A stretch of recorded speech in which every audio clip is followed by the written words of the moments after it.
Castle smells. Medieval castles were filled with persistent and overwhelming odors. The combination of poor sanitation, open hearth smoke, unwashed bodies, chamber pots, and rotting food created an environment thick with stench. Guardrobes often emptied into moats or pits near living areas, spreading foul smells throughout the castle. Animal waste from dogs, horses, and livestock added to the mix, especially when animals were kept indoors. Rush-covered floors trapped spills and excrement, contributing to a sour, moldy scent over time. Perfumed herbs were scattered to mask the odors, but nothing could fully eliminate the deeply embedded pungent smell of castle life. Rush-covered floors. Castle floors were commonly strewn with rushes, long grass-like plants, to cover dirt, absorb spills, and reduce drafts.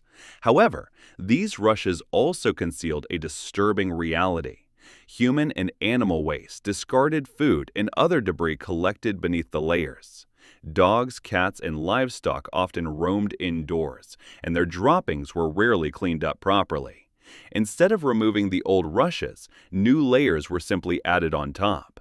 This buildup created unsanitary conditions, with insects and bacteria thriving underneath. Though intended to make life more comfortable, rush-covered floors often made castle interiors breeding grounds for disease. Living with rats. Rats were a constant presence in medieval castles, thriving in the warm, food-rich environment. Storage areas, kitchens, and rush-covered floors provided ample shelter and nutrition. With poor sanitation and limited pest control, rats spread easily between rooms, infesting both servant quarters and noble chambers alike. They gnawed on wooden beams, spoiled stored food, and carried fleas that contributed to disease outbreaks, including the plague. People coexisted with rats out of necessity, using cats and traps to keep numbers down, but complete elimination was impossible. Sharing space with vermin was a routine part of castle life, no matter one's status. Sanitation systems. Sanitation in medieval castles was rudimentary and often uncomfortable. Many castles featured garderobes, small chambers jutting from the castle walls with a hole leading directly outside or into a moat where a waste dropped down. These served as primitive toilets for the castle's inhabitants.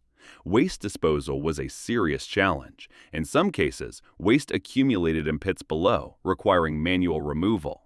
Cleanliness was limited by the technology and knowledge of the time. Water for washing was carried in from outside wells or streams.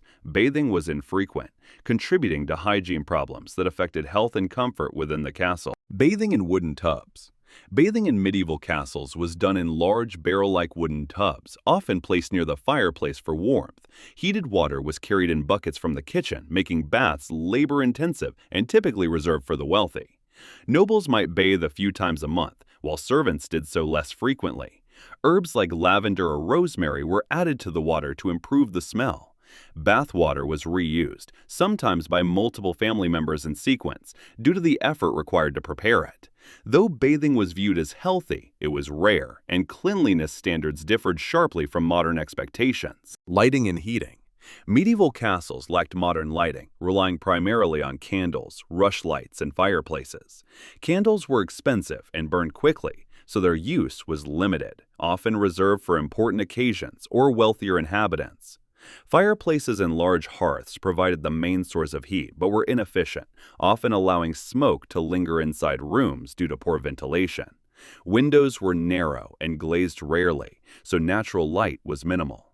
This combination of limited lighting and heating meant that castle life was often cold and dim, especially during winter months, impacting comfort and daily routines. Castle bedrooms.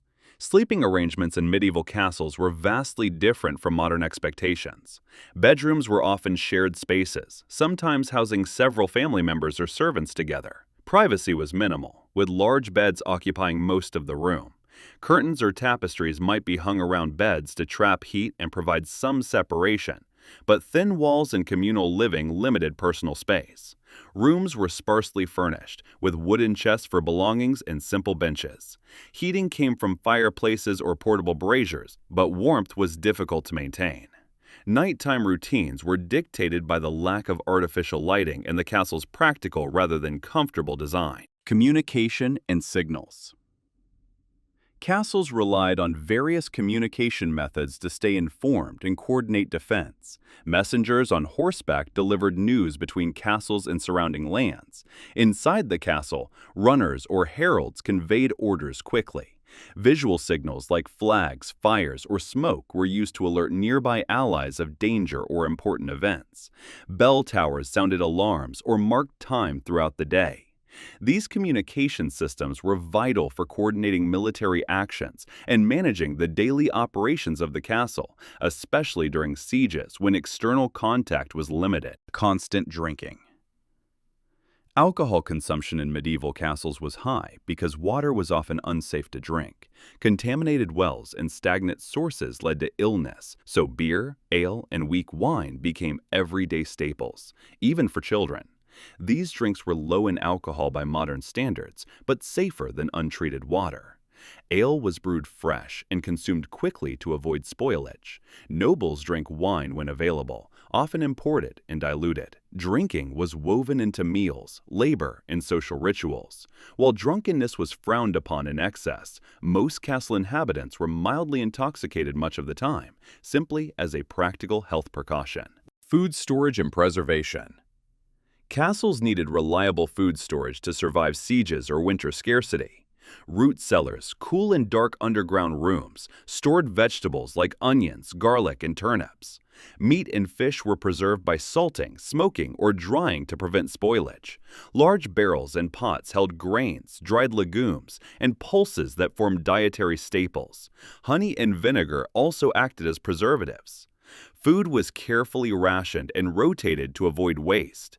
This system was crucial for the castle's self-sufficiency, ensuring that even during prolonged isolation, inhabitants could maintain sustenance. Water supply. Reliable water was essential for medieval castles, especially during sieges. Many castles were built near natural water sources like rivers or springs. When unavailable, deep wells were dug within the castle walls to provide fresh water. These wells required constant maintenance to prevent contamination. Rainwater was sometimes collected from roofs and stored in cisterns. Water was used not only for drinking, but also for cooking, cleaning, and sanitation. The security and cleanliness of the water supply directly impacted the health and survival of castle inhabitants, making it one of the most critical logistical concerns. Castle kitchens. Castle kitchens were large, noisy, and hot rooms located near the Great Hall, but often separated to reduce fire risk. They contained massive hearths and ovens fueled by wood or charcoal. Cooking involved roasting large joints of meat on spits, boiling stews in cauldrons, and baking bread or pies. Food supplies were stored in cellars or pantries, with preservation methods like salting, smoking, and pickling used to keep meat and fish edible for long periods. The kitchen staff worked long hours preparing meals for the lord, his family, and numerous servants or soldiers, requiring careful coordination and significant resources. While many inside castles were occupied with cooking, cleaning, training, or surviving the cold, others had far darker intentions. Hidden behind those stone walls were whispered conspiracies, secret betrayals, and quiet acts of poison slipped into goblets. Power struggles didn't always play out on battlefields. Sometimes they unfolded during dinner. If you want to see what real medieval ruthlessness looked like, start with the women who mastered it, the queens.